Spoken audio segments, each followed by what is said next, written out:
We often look to the past to understand ourselves. Tonight, we turn our attention to the year 1860 and the solemn story of Francis Savill Kent. It's a case that reminds us that behind historical records are real people, whose lives were irrevocably changed by the events that transpired.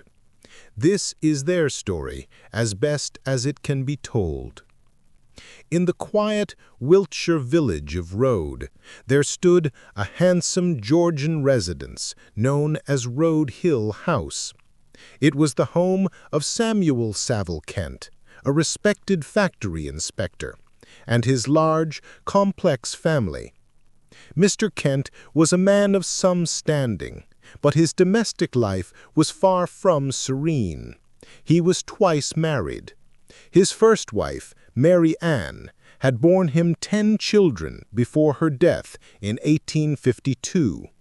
The children from this first union, particularly the older daughters, harbored a deep resentment towards their former governess, Mary Drew, who became their stepmother just over a year after their mother's passing. This second marriage produced 3 more children, the youngest of whom was Francis, a bright and beloved boy approaching his 4th birthday. The atmosphere within Rode Hill House was thick with unspoken tensions, a mixture of grief, jealousy, and the rigid expectations of Victorian family life. It was a household divided, a place where resentments simmered just beneath a veneer of middle-class respectability. Into this strained environment, the summer of 1860 would bring a horror that no one could have foreseen, an event that would shatter the family and scandalize the nation. The morning of Saturday, June 30th, 1860, began like any other at Rode Hill House. The servants rose before dawn to begin their daily chores, moving quietly through the slumbering home. Inside the nursery, shared by the children of the second marriage, slept 3-year-old Francis, his older sister Mary Amelia, and their nursemaid, Elizabeth Gow. At around 5 a.m., Gow awoke. She later stated that she checked on the children, noting that young Francis was sleeping soundly in his cot, tucked beneath his blanket and sheet. Satisfied, she returned to her own bed, which was situated next to the children's. A little over 2 hours later, around 7:30 a.m., Gow arose again to begin the day. It was then that she made a chilling discovery. The cot where Francis had been sleeping was empty. The blanket and sheet were still in place, neatly tucked, as if the child had simply vanished from beneath them. A frantic search of the house and its immediate grounds began, but as the minutes turned into hours, a growing sense of dread descended upon the family. As the search for Francis Kent intensified, every corner of Rode Hill House and its sprawling grounds was scoured. The family, servants, and soon neighbors and local police joined the desperate effort.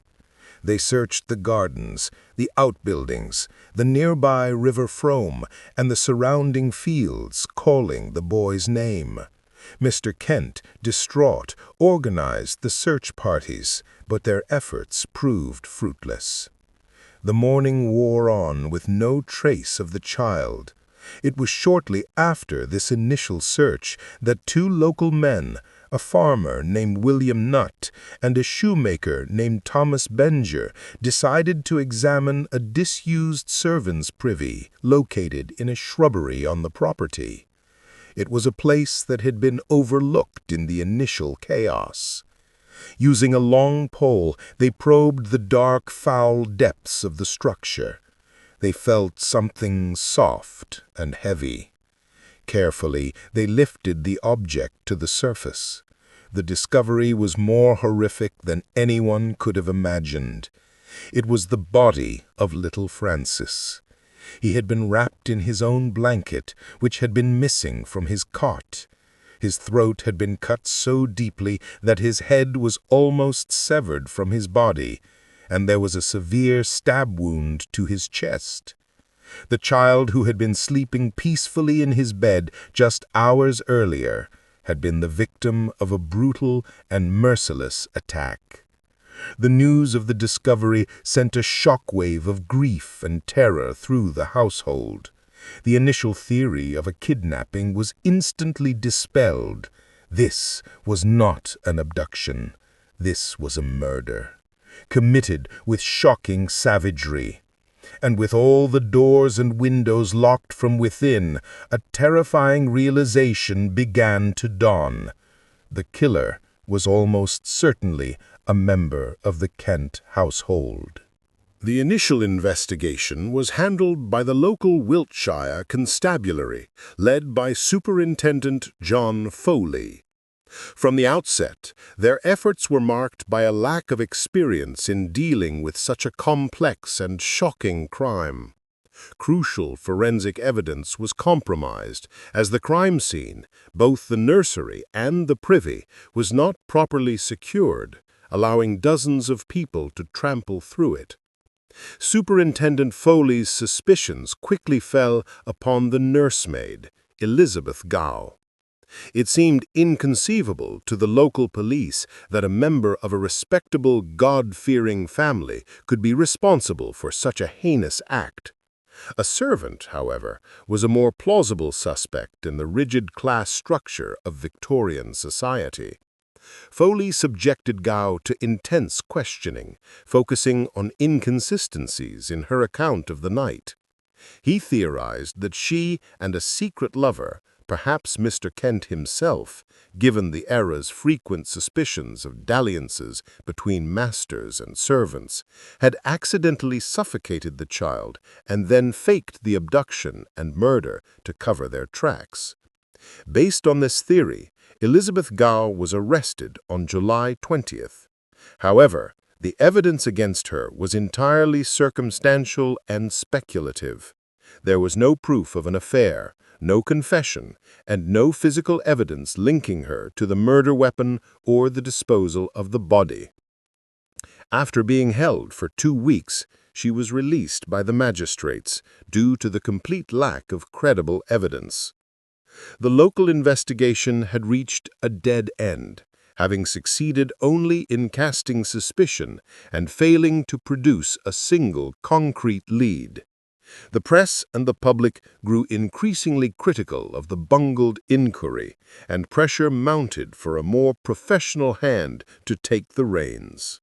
With the local police floundering and public outrage growing, the Wiltshire magistrates made a decision that was, at the time, highly unusual. They requested assistance from Scotland Yard in London.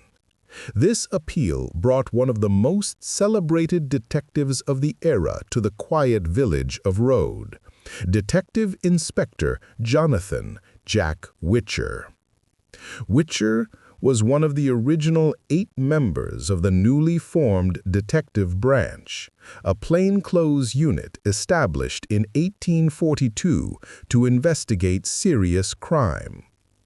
He had built a reputation as a shrewd and relentless investigator, a man who relied on methodical deduction and keen observation rather than the guesswork that had characterized the local inquiry.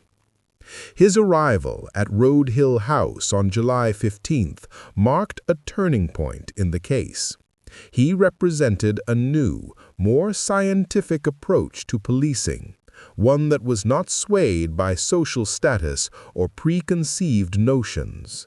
Witcher was an outsider, free from the local biases that had clouded the investigation thus far.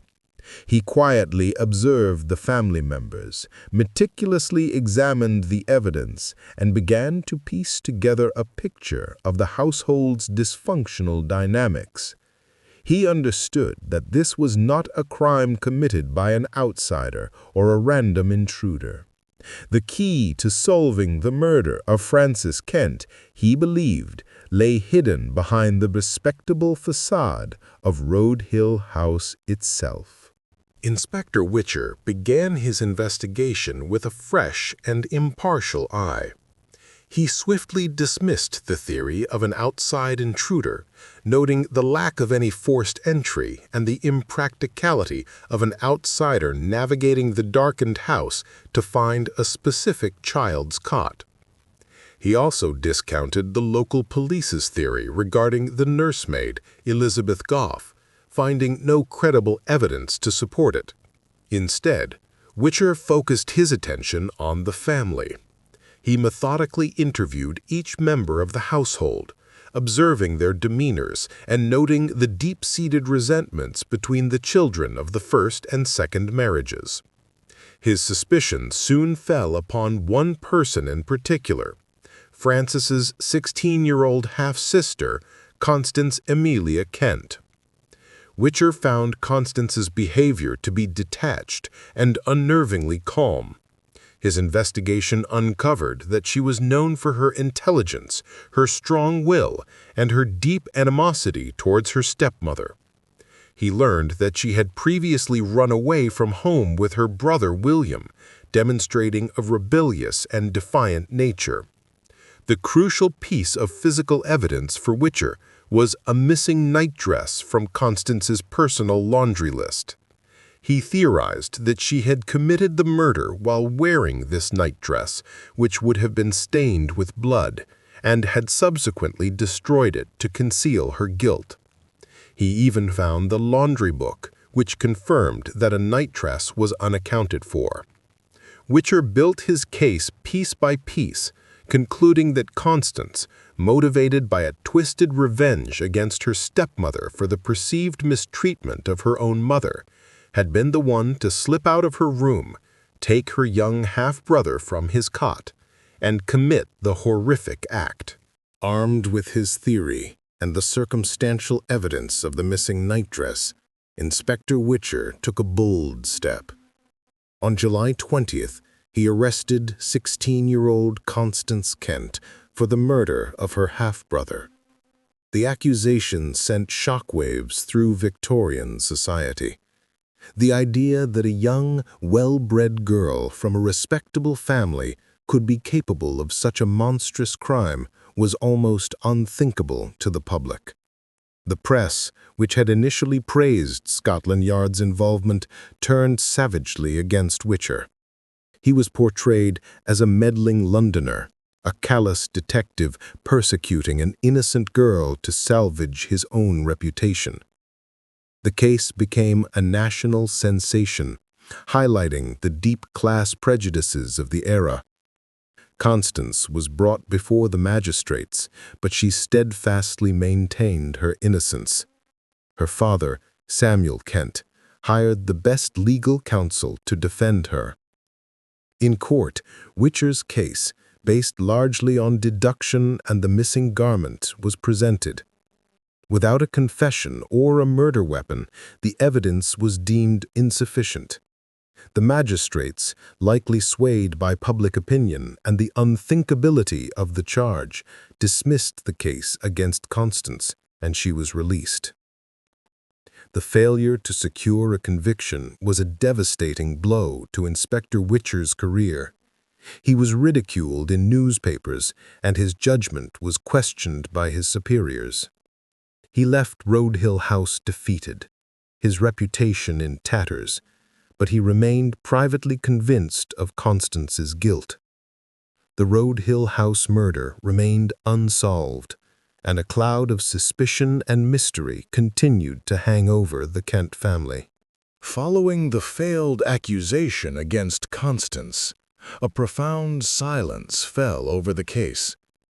For 5 long years, the murder of Frances Kent remained one of Britain's most notorious unsolved crimes. The Kent family, though legally exonerated, was socially ruined. They eventually left Road Hill House, forever tainted by the scandal and the unanswered questions that surrounded them. Samuel Kent moved his family several times, attempting to escape the shadow of the murder, but the suspicion followed them. Constance Kent's life was irrevocably altered. A year after her release in 1861, she was sent away to a finishing school in France. Upon her return to England, she chose not to rejoin her family. Instead, in 1863, she entered St. Mary's Home in Brighton, an Anglo-Catholic convent run by a clergyman named Reverend Arthur Wagner. There, she lived a quiet and secluded life, devoting herself to religious duties and charitable work. The world seemed to have moved on, and the brutal murder of a small child in a Wiltshire country house began to fade from public memory into the annals of criminal history. Inspector Witcher had retired from the police force, his career never fully recovering from the public humiliation. It appeared as though the truth of what happened on that terrible June night in 1860 would be buried forever. But within the walls of the convent, Constance Kent was wrestling with a terrible secret, a burden on her conscience that, after 5 years, would finally become too heavy to bear. In the spring of 1865, 5 years after the murder, Constance Kent, now 21 years old, sought out her confessor at the convent, Reverend Wagner. In a moment that would stun the nation, she confessed to him that she, and she alone, had murdered her young half-brother, Francis. Reverend Wagner encouraged her to confess to the authorities. Accompanied by the clergyman, Constance traveled to London and turned herself in at Bow Street Magistrates' Court. Her confession was detailed and chilling. She stated that on the night of the crime, she had waited until the family was asleep, then went to the nursery, took Francis from his cot, and carried him to the outdoor privy. She admitted to using a razor, which she had stolen from her father's dressing case, to commit the act. Her motive, she claimed, was revenge. It was not a simple hatred of her stepmother, as Witcher had suspected, but a broader desire to inflict pain upon her for the unhappiness she had brought upon the family, particularly the slights against her late mother. The confession vindicated the disgraced Inspector Witcher, proving his deductions had been correct all along. Constance was put on trial. On the advice of her lawyers, she pleaded guilty, and the court was spared the gruesome details. She was convicted and sentenced to death. However, due to her youth at the time of the crime, her gender, and the public's fascination with her case, her sentence was commuted to life in prison. The mystery was solved, but the horror of the truth left a lasting scar on the Victorian consciousness. The aftermath of Constance Kent's confession brought a final, somber chapter to the story of the Road Hill House murder. For Inspector Jack Witcher, it was a profound, if belated, vindication of his detective skills, solidifying his legacy as one of Scotland Yard's pioneering investigators. The Kent family disintegrated completely under the weight of the tragedy and public exposure. Constance served 20 years in prison, primarily at Millbank and Fulham prisons, where she was reportedly a model prisoner, learning new skills and creating intricate mosaic work.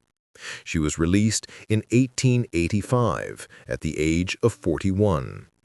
After her release, she changed her name to Ruth Emily Kay and, with the help of her brother William, emigrated to Australia. There, she trained as a nurse and lived a long and quiet life, working for many years as the matron of a hospital for nurses in Maitland, New South Wales. Her true identity remained a secret to those around her. She passed away in 1944 at the age of 100, taking the full, complex story of her family's tragedy with her to the grave. The Road Hill House murder became more than just a crime. It became a cultural touchstone, inspiring novels and challenging Victorian ideals about childhood innocence, female nature, and the sanctity of the middle-class family. It stands as a chilling reminder that the darkest secrets can often be found hidden in the most unexpected places.